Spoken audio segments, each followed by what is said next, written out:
Hey guys, we're back, and this time we're taking a look at another expansion for Star Trek Ascendancy. This time around, it is the Dominion War. This was sent to me by Gale Force 9 to review for the channel, and it's a cool box in that not only does it have a new playable faction in the Dominion, it also has a couple new optional things in there as well. It's a bigger box than the normal expansions, comes in the same size as like the Borg did, and now we're going to get right in and take a look.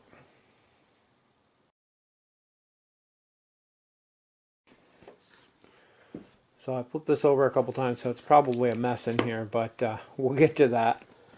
First thing right on top, we have our rule book, and it's actually pretty thick. Most of the other expansions, I think, are only a single page fold out with a thing on the back. This one has the normal contents here and set up for the Dominion, how their founders work, and then a couple new things. So that's pretty much it. So those first two pages are the expansion. And then we get into the new optional stuff, which is the Gamma Quadrant, which is an optional rule that you can use in your games to add the Gamma Quadrant to your games. And then there's examples on how to set that up. And then there's the new Dominion War variant. We're going to go over this more a little bit later on, but this adds a whole new way to play the game, basically in alliance mode, where you're playing 2v2, I think, is the best way to do it, but you have even teams of people that are going to be going at it. And that's what the rest of this whole book is how that version of the game works. The cool thing about that version of the game is that in the Dominion War, there's no way to get eliminated. Even if your homeworld gets taken, you still have ways that you can contribute. Then there's some additional rules here in the back. Onto our mess of a box. I will say the little slots in the box are not big enough for the punched out tiles to go in. So it's very annoying. They could have made these a little bit wider so that this stuff could fit in there. But it is what it is. Most people aren't going to keep it in the box anyway. So I'll try to slide it to the side here. And we'll go through all the Dominion faction stuff first. And then I'll slowly add in and talk about the other stuff at the end. So the first thing we have here is our control panel. And you can see here we got the domination ability. The Dominion may not attempt cultural hegemony of a rival system. They can still use cultural hegemony to control an independent system. So if you're taking over a rival homeworld, you have to do it through planetary invasion. Then on this side we have Ketracel White. The Dominion player may exhaust one command token to reroll all their failed to hit rolls within a single round of combat. That one's pretty nice. Makes them a pretty lethal force. It's also, you may exhaust one to reroll for a single round of combat. Doesn't mean you can't exhaust another command to do the next round. At least that's the way I see it. But very interesting abilities. I like those.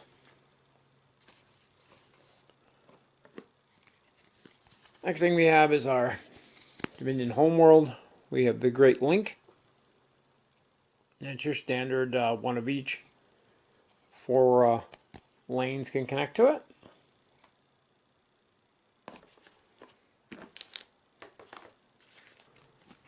Next we have our phase card here.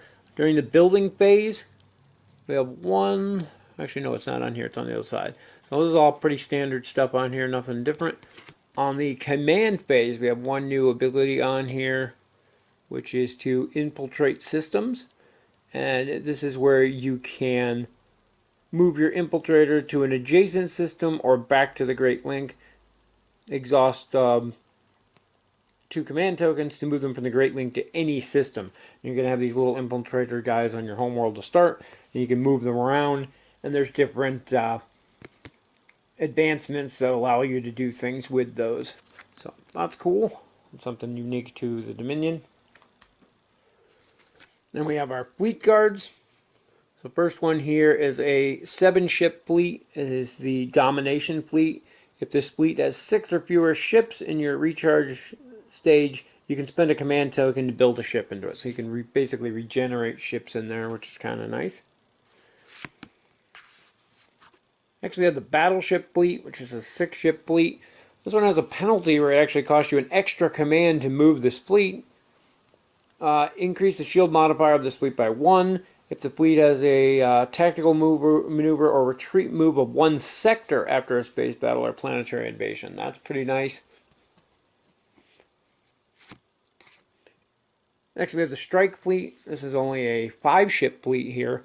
And before either player rolls to hit in the first combat round of space battle, you can spend a command token to have all the fleet's hit rolls automatically score a hit.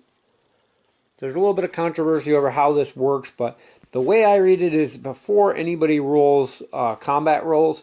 So first strike allows you to roll first.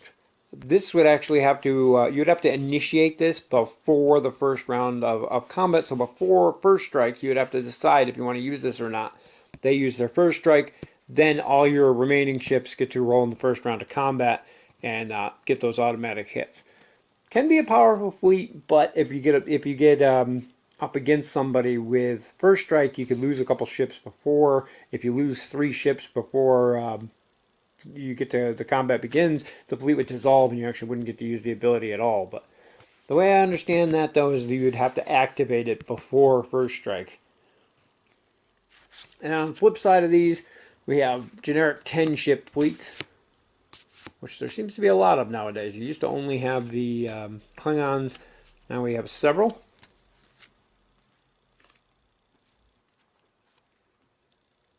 Onto our advancement cards. Yeah, sorry for the glare. These are already sleeved. Your starting advancement is Deadly Betrayal.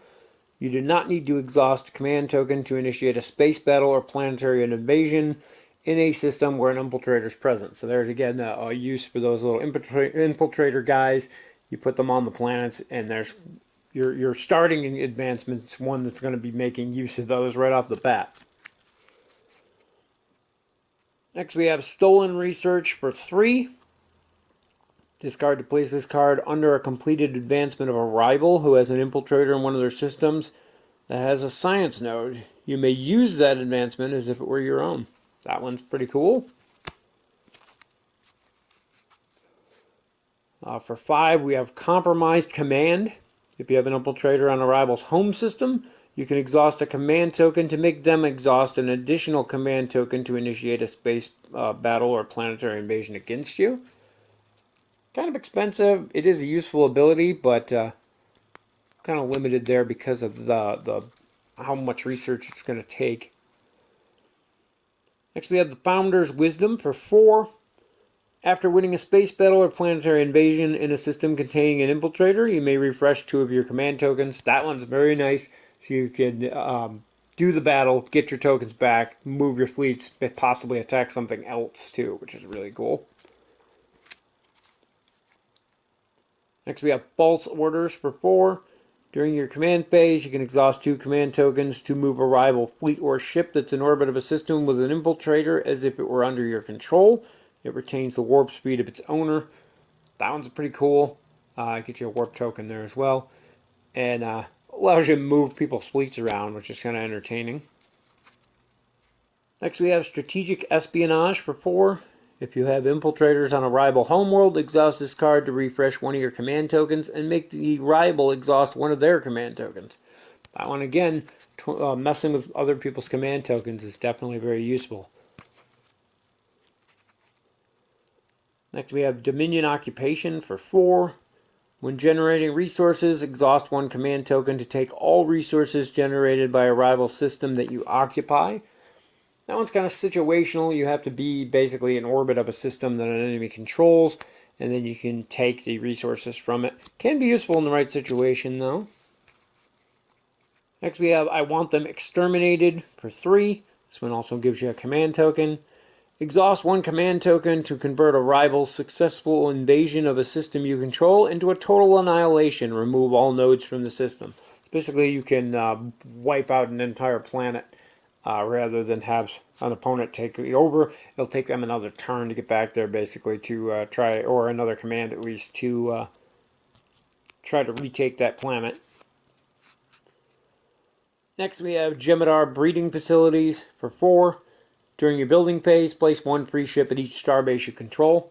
This starts off mediocre because you've only got 1 starbase or so on the field. As the game progresses, you get your second, you get your third. Maybe you take over somebody else's system and you have an extra one. Maybe you get the DS9 there and has Bajoran with the DS9, so you get an extra one from there. It slowly gets better and better as the game progresses.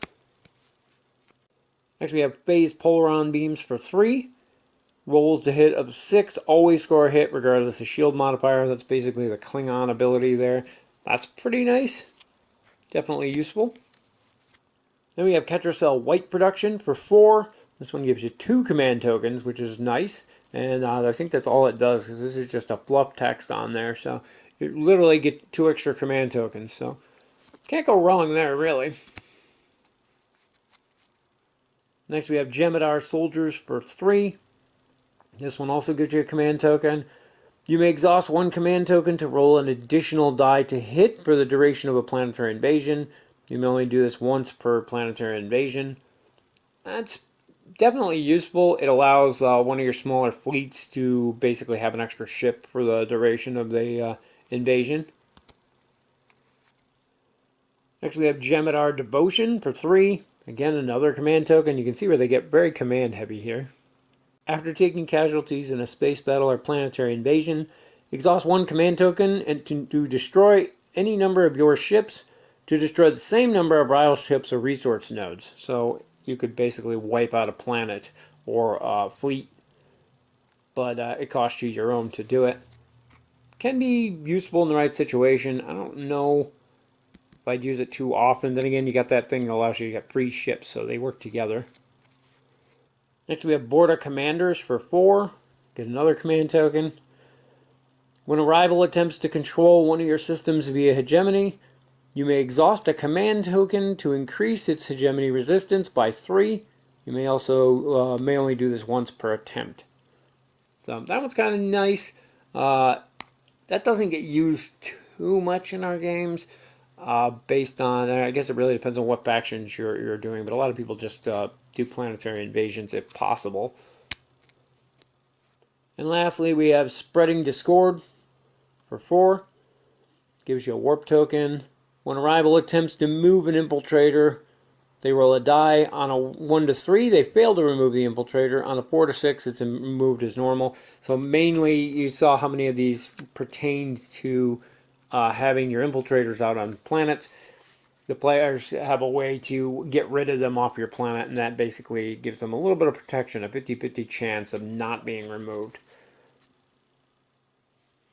So that's a look at the advancements. Now we're going to go on to, there's a lot of stuff in here. Let's go on to the ships, and then we'll do tokens real quick, and then we'll get on to the other stuff. So for the ships, they decided to go with the cruiser design, and these are not highlighted like this. I did that myself with a silver Sharpie. I do it to all mine. Usually black on the lighter color ships, silver on the darker ones, but kind of disappointed that they went with the cruiser type ship for everything, but then again, all the other factions have cruiser class ships. Even the Federation used a Galaxy class instead of the Beetle ships that the Dominion are most known for are more of a escort class. So cool models though. Those are your fleet tokens. Of course, you get 3 of those.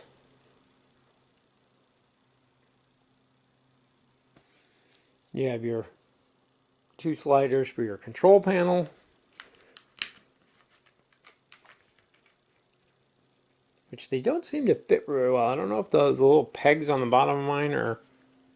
I don't know if they don't stick out far enough, but that's kind of disappointing. They don't really fit in there. I'm going to have to come up with something, maybe sand that down a little so it fits better.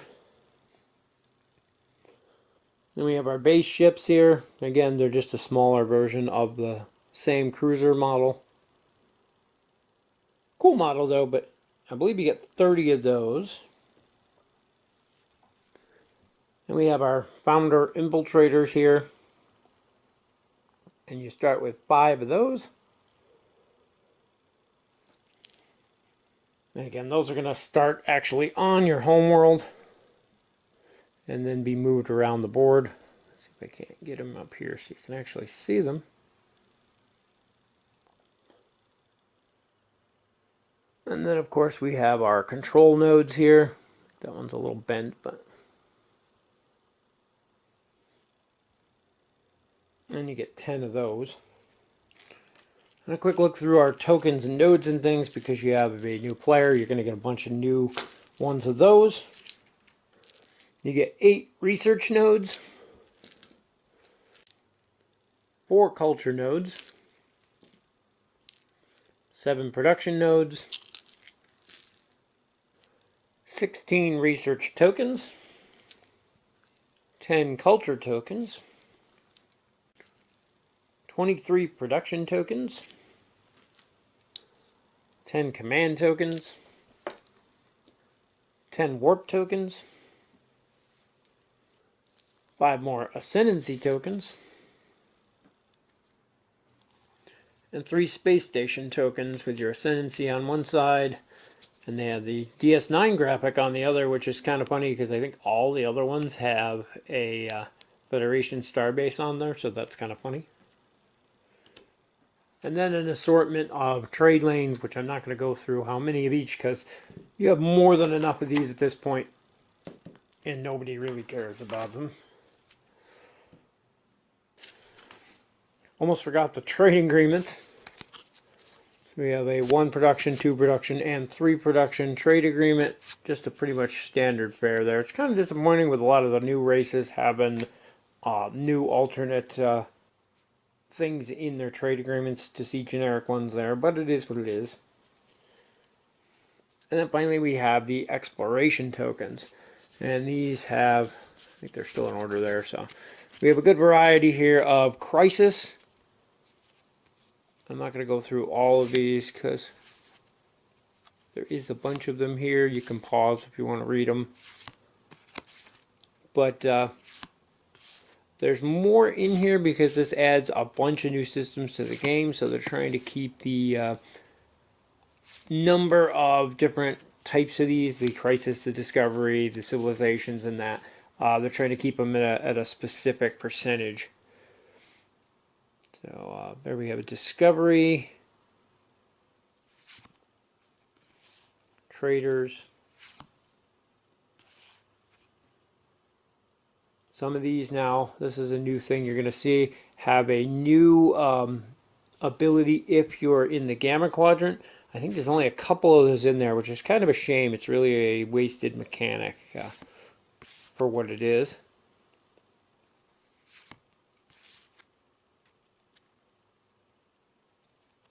This one's pretty cool.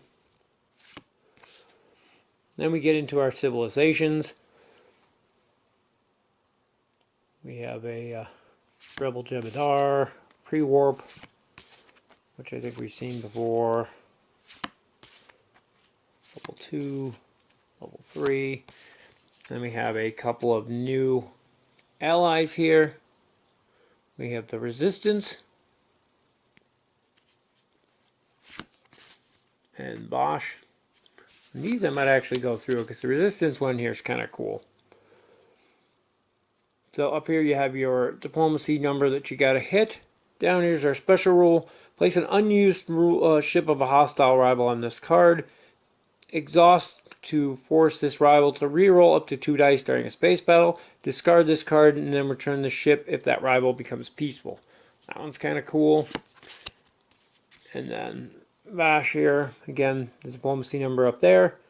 Down here, you may use culture instead of production to build ships. Pass this card to a rival if they give you 2 production during their command phase. So this one you have to pass on if somebody gives you the 2 commands, or the 2 production during the command phase. But it also costs culture to build ships, so I'm not sure how useful that's going to be because you're trying to stockpile your culture anyway. There are a couple interesting ones in here. One of my favorites is that arms race. You choose a hostile rival. You both draw the top advancement from your own decks. Complete them immediately and place them in your area. There's a couple cards that are similar to that in here. And pretty cool.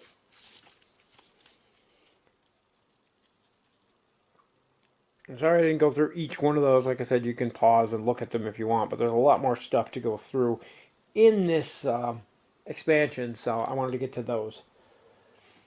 Most notably, off the bat here, we have this huge token.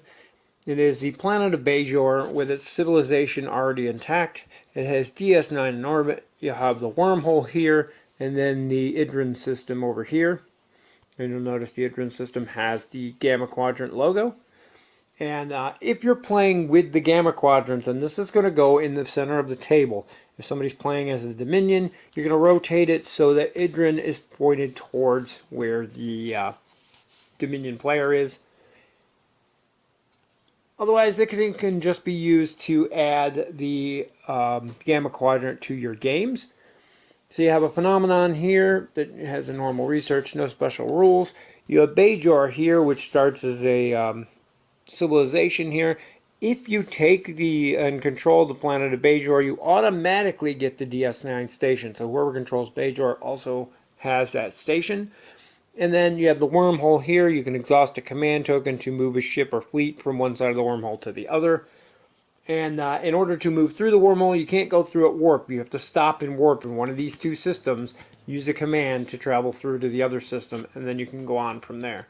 So kind of a bottleneck here, which I'm not sure how it's going to play out in the actual game. We haven't used the Gamma Quadrant yet, and I'm curious how that's going to play out, because yeah, it's going to be a big bottleneck. Whoever controls Bajor is going to have a big advantage there, because basically you have to stop here anyway. If somebody else controls this and they don't want to let you into the system, you're going to have to fight for it, and it's going to be a whole mess there. So I'm curious how that's going to work out, but very interesting thing. And then with that mentioned, now we can go on to the Gamma Quadrant systems, which there's a whole stack of these new unexplored systems, but they have these Gamma Quadrant logos on them. And these are going to be kept in a separate stack on your board, and whenever you explore off of Idran onto the Gamma Quadrant side of the map, you're going to be drawing from this deck. Also, if the Dominion player starts on the Gamma Quadrant side, then they're going to be drawing from here as well. You cannot connect any of the Gamma Quadrant, which are these green systems, to any of the normal blue systems from the Alpha, Beta, whatever quadrant that is. I guess it's both. But so you have to keep that in mind. So it's going to separate the board into two different sections, basically. And like I said, this wormhole is the bottleneck between the two. So I'm curious to see how that's going to play out. But we'll get on to these new Gamma Quadrant systems. We have Teblin Day, which is a production, research, and an open. 4 lanes. We have Karema, which is a production of culture. 4 lanes. We have Dose, and I'm sure I'm pronouncing all these wrong, and someone will yell in the comments. They always do. 2 production and an open with 5 lanes. We have Yadera 2, which is a culture and a research. 4 lanes. We have LS6, which is an open and a research, 4 lanes. You have Bopak 3, it's an open and a production, 4 lanes. We have T. Rogarin, that's 4 lanes. We have a production, a research, and an open. We have Wadi, which is a hazardous system, 3 lanes, production, culture, and an open. We have New Bajor, it's an open and a culture, 4 lanes. We have a hazardous phenomenon here. Any to hit roll of 1 in a space combat results in the immediate destruction of the ship before any rerolls or special rolls are applied. So if you roll a 1 in there, you blow yourself up, which is pretty bad. And that has 3 lanes. It also has a research that you can pick up if you brave the hazard. We have Vandross 4, which is another hazardous system. This has a production, a research, and an open, 4 lanes. We have Kalanon 7, and that's got 3 lanes, production, research, and an open. Kuril Prime, 2 research and an open. That's a really nice planet there for 3. Or with 3 lanes. Kentana, Just 4 lanes, culture and an open. And finally, a hazardous phenomenon here, the Dominion Wreck. A Dominion player gains 2 culture tokens from braving this hazard instead of 2 research tokens. That's 3 lanes. That one's kind of cool. And if you get your shields built up enough, you can go there and just farm culture, which is nice. But yeah, so those are all the Gamma Quadrant systems. The only complaint I have about that is that's all there is, and unless we, for some strange reason, get another Gamma Quadrant expansion, those are all the systems you're ever going to find in the Gamma Quadrant. So it kind of limits the usefulness. Eventually, you're going to know what to expect in there. There's, what, 3 hazardous systems. So you know if all of those are out, the rest are safe, and so on. So it's much more predictable than the main deck. So again, we have not played with those, so I'm curious how that is going to turn out. But it is an interesting new concept in addition to the game. And the final new thing to the game, and this is a whole new game type, is the Alliance mode. In the Alliance mode, you're going to be getting these cards, and they align you to the blue or the red team. And based on who you're with, you're going to sit next to that person at the table. The allied players are going to start with your home system and 4 additional systems already attached to it. You're going to get to colonize all those home systems with one of your control nodes. You get your normal starting things on your home system, and then you're going to get 9 additional of the nodes that you can place anywhere on any of the other systems that you have connected. Then each of the allied players is going to lay out some trade lanes and some face-down systems to connect their homeworlds together. And they basically all start as an alliance, so it's a team game, maybe 2 versus 2, 3 versus 3. You also get to start already contacted with your alliance members, and you can swap a trade agreement among them. You're only allowed to carry 1 trade agreement, I think, is the trade-off to those. Another cool aspect of the alliance game are these alliance cards. And at each turn, you're going to get to draw 2 new ones of these, and they basically allow you to do things to your own equipment, fleets, or your other people in your alliance. There's a bunch of different ones in here. They do a bunch of different things. There's way too many to go through, but it is an interesting new game type. And you can only have 3 of these in your hand at a time, but since you're drawing 2 new ones each turn, you have no worries about running out, and you can spend them pretty freely. There is 2 decks of these. There is a blue deck for them and a red deck for them. They are the exact same cards in there. Just one's for the blue team, one's for the red team. So,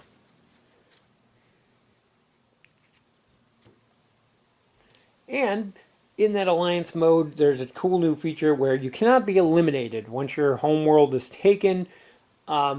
You still control it, but your opponent or whoever took it over, basically, they own the planet, but you still, it's still your homeworld. You've just sworn allegiance, basically, temporarily, to your invaders. Because of that, you are no longer allowed to attack them, but they are no longer allowed to attack you, which is kind of a neat thing. And you basically sit back and you plot. And in doing so, you're going to have to discard all of your alliance cards. But then you can start drawing from the resistance deck. And they work exactly like the alliance cards, except you use these when you're lost your homeworld, basically. And these have a bunch of different interesting abilities on here. Spark the Rebellion's an interesting one. They basically allow you to screw with your controllers or captors, and you can get free ships. You can get there's placed 3 new ships belonging to an allied player. So it basically helps out the other team as well as yourself, and till you get back up on your feet and you can control your home planet again, and then you're back in the game. So it's kind of a neat, interesting, neat little aspect. It removes the player elimination aspect of the game, which is very nice, especially in such a long game. Nobody wants to get eliminated. I think it's only happened once or twice in our games. We're not very aggressive people, but now with this new format, we might be. And that is a look at everything that comes in the Dominion War expansion for Star Trek Ascendancy. Overall, I really like it. I love the Dominion as a new faction. Kind of a little bias on them because I helped design the fan-made Dominion faction, and that's kind of obsolete now that we have an official one. So there's that. I do wish they had beetle ships in here, but again, I pointed out every other race has cruisers, so it kind of makes sense for the Dominion to have a cruiser as well. And other than that, yeah, I got no complaints about them. I'm going to have to see what I can do about this slider, though, because it doesn't fit. Maybe I can get them to send me another one. I don't know if it's just the pegs are too small. They just don't fit in the board. I'll have to mess with that and see what I can do. But as far as the expansion goes, I got no real complaints about it. Everything in there is interesting. I think they do rely rather heavily on the new mechanic for the founders. So you're definitely going to be having to make use of them and move them around. Early game, you probably is when you're going to want to use them the most, because I believe it costs 2 commands. Yeah, 2 commands to move them from the Great Link to any system. So you're going to be burning a lot of commands to get them out there, but once they're out there and play, then you can start triggering off your advancements, which you probably won't get till later in the game because you got to research them first. But a lot of the advancements require those guys, so keep that in mind. If you're playing them, you're going to want to make use of them. It's not like the Andorian thing where most people don't even bother with a satellite because there's only a handful of things that really use it. And I know a lot of people don't even bother with it. So these guys are the opposite. You're really going to have to make use of them to get the most out of your advancements. Overall, though, it's a great faction. I like what they did with them. I like the differences between them and our fan-made one. I think they are quite a bit more balanced now. I think the fan-made one was a little overpowered, but on top of that, you get the cool new Gamma Quadrant aspect of the game, which again, I'm not too sure on that either. I like where it's going, but I think this bottleneck is going to be killer, especially since you have to drop out of warp in one of these two systems, and then it costs an extra command, and it's per fleet and per ship. So if you're doing single ships, you're going to have to use it each time. So you want them in fleets to move through there, but still, that's going to be a huge bottleneck on there to get back and forth to the Gamma Quadrant. And it can leave the Dominion, if they start in the Gamma Quadrant, free reign for a while to explore. Granted, they are limited to how many systems they can get. And they can explore pretty unmolested over there by themselves until people can start getting through that wormhole. There are other ways to get through there. There's some exploration cards that put random ships in random systems, so there are other ways to encounter them, but that whole concept's interesting. The Alliance mode is definitely a cool new addition to the game, and I'm glad to see that they did something like that to make the game into a team versus team. So you have that little co-op aspect going with your teammate, but it's still a head-to-head player versus player game. Very interesting on that. I'm curious to see who the first people are going to be to play 2 players per person. So I play 2 factions, they play 2 factions, because I know somebody's going to do that, but curious to see how that works. I think, I'm trying to see how many of these they gave you. 1, 2, 3, 4. They gave you 4 of each, so you can play up to an 8-player game with that, which would be interesting. I don't think, well, 4 versus 4. The game would go pretty much faster, too, in an alliance-type game. So I'm curious to see how much shorter the game is, because 8-player game would drag on forever. But if you're doing 4 versus 4, it might not be as bad. I'm curious how that would go. I think the most we've ever played with was 6, and it was a very, very long game. So anyway, that is going to wrap it up for our look at the Dominion War expansion for Star Trek Ascendancy. Thanks to Galforce9 for sending that over, and I can't wait to get some more games a bit under my belt. I also got to figure out how to get all this into my insert. I think I can fit the majority of it. I might have to pull the Borg out of the base game, so we're going to see how that works, but hope it helps you decide if it is something worth adding to your collection. If you're a fan of Ascendancy, I think you've probably already ordered this if you don't already have it. And if you're just getting into the game, if you're a fan of the Dominion or DS9 in general, because that's where most of their storylines, or all of their storylines, came from, it's probably worth picking up if you're a fan. But well, let me know down in the comments what you think either way. And as always, thank you guys for watching, and we'll see you in the next video.